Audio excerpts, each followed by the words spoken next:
de produits, somme toute, pas super complexes, pas beaucoup de technologie, ont réussi dans des investissements importants pour eux, mais d'une manière générale modeste, au vu de ce qu'on peut étudier comme dossier d'investissement, à créer de la valeur, à créer de l'emploi, à développer leur ambition, à décarboner et à répondre aux enjeux et aux paris que Sa Majesté nous a tous lancés.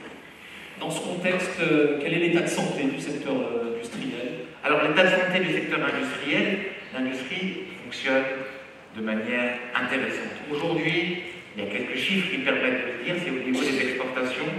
On a non seulement retrouvé le niveau de 2019, on était à 143 milliards d'exportations à fin juillet, j'ai fait le comparatif à fin juillet en 2019, on est descendu à 117 pendant la crise, c'est quand même un gros choc, et on verra le choc emploi est encore plus important. En 2021, 147 et aujourd'hui 211. Alors j'entends beaucoup, 211 milliards de dirhams, vous pouvez revenir s'il vous plaît? C'est possible? 211 milliards de dirhams par rapport à 147. Alors j'entends beaucoup, c'est l'effet prix, c'est parce que ça a explosé, c'est l'effet phosphate. Oui, il y a eu un effet prix, mais pas que. Quand on analyse secteur par secteur, et si on peut passer à la slide suivante, au niveau automobile par exemple, on a fait plus 32% d'export. Sachant que 90% de nos exportations vont vers l'Europe. Alors c'est très simple. L'Europe, le marché automobile, a baissé de 26% et le Maroc a fait plus 30%. C'est énorme. À savoir que depuis l'année dernière, le Maroc est devenu le premier exportateur étranger vers l'Union européenne. Le premier, devant le Japon, devant la Chine, devant la Corée, devant les États-Unis, devant tous ces pays qui ont une histoire industrielle, automobile, le Maroc est devant eux. Le premier véhicule privé vendu en Europe est Made in Morocco. Le deuxième aussi. Alors, ce n'est pas le seul secteur où il y a une dynamique. L'aéronautique, c'est fantastique. On est à plus 58%, plus environ 60%.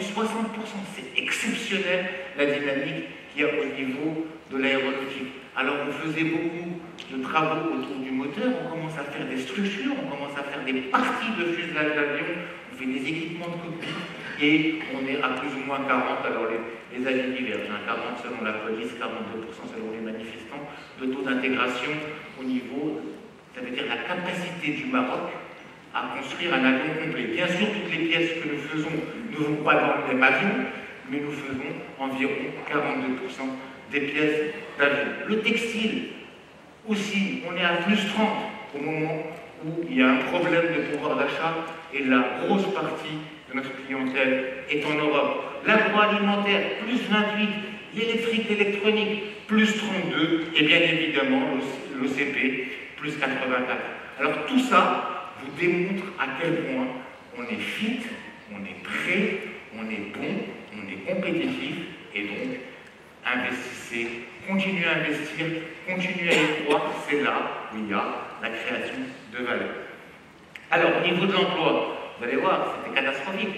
On a pris 436 000 emplois dans la ville. On a perdu 436 000 emplois. Alors vous multipliez ça par 5, c'est une ville de 2 millions de personnes qui n'avaient plus de revenus. C'est énorme. C'est énorme. Et ça a été rattrapé très très vite. Alors je ne sais pas si vous vous rappelez, pour l'anecdote, quand on était en plein Covid, on avait plein de schémas, reprise en V, en W, en L, etc. On vous montrait donc les scénarios de reprise, voilà. Notre crise, elle est en V, et aujourd'hui, on est à 106% de l'emploi avant crise au niveau industriel, et le meilleur est à venir. J'ai même eu une reprise en racine carrée, celui-ci.